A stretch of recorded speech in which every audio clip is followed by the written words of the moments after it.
Welcome to the May 2019 Star Wars News Roundup, where we cover all the major Star Wars movie, TV, canon, and gaming news of the past month. Like it's previously done for The Force Awakens and The Last Jedi, Vanity Fair released a number of beautiful shots from The Rise of Skywalker, giving us more details about some of the new characters and locations we'll see in the film. I won't go through all that here, but if you're interested, I've done a video breaking it all down. The Journey to the Rise of Skywalker line of books and comics was announced as well, all of which will tie into Episode 9.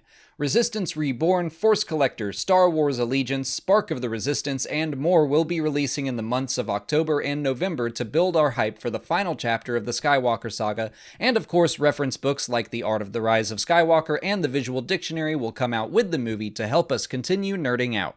In new movie news, we learned that the next 3 planned Star Wars movies after Episode 9 will be released in 2022, 2024, and 2026, all in the month of December. That's not to say more can't be added to the schedule during the off years, but for now, that's what we know. Bob Iger stated that the 2022 film will be part of the Benioff and Weiss series. 3 years feels like a really long time to wait for a new movie, and it is, but in the meantime, of course, we will have The Mandalorian and Cassian Andor show to hold us over on Disney+, and Iger also confirmed that a third live-action series is currently in development, so we'll just be getting our Star Wars fix in a new format.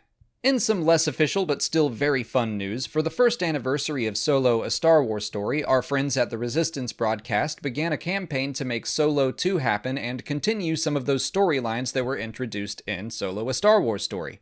It was picked up and commented on by a number of the Solo cast and crew, including Ron Howard, Jonas Suetamo, John Kasdan, and many more, and it was just a really fun day seeing people share their enthusiasm for the film, its characters, and the people who made it. And finally, in some sad news, Peter Mayhew passed away last month. Of course, a lot of us were heartbroken, but again, it was amazing to see the outpouring of love from fans, directors, and fellow castmates.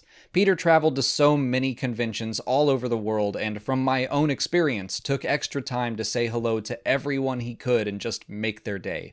He will be missed. But that's it from me, so now I'm going to throw things over to Elliot from Battlefront Updates for gaming news.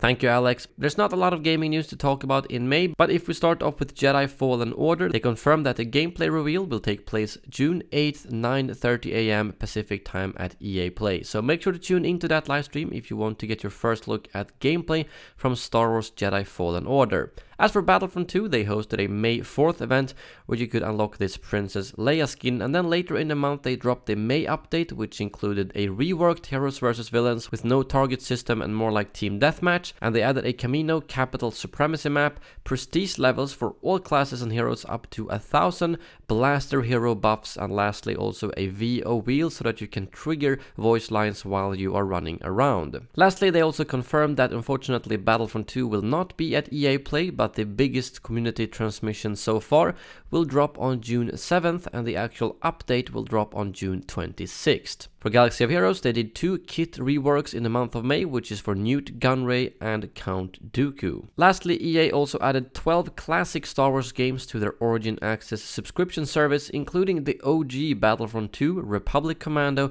Jedi Knight, Jedi Academy, and many more.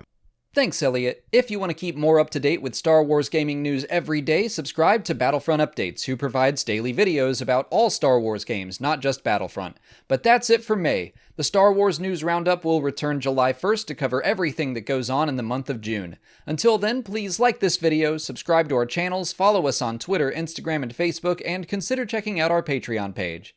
As always, thanks for watching, and may the Force be with you.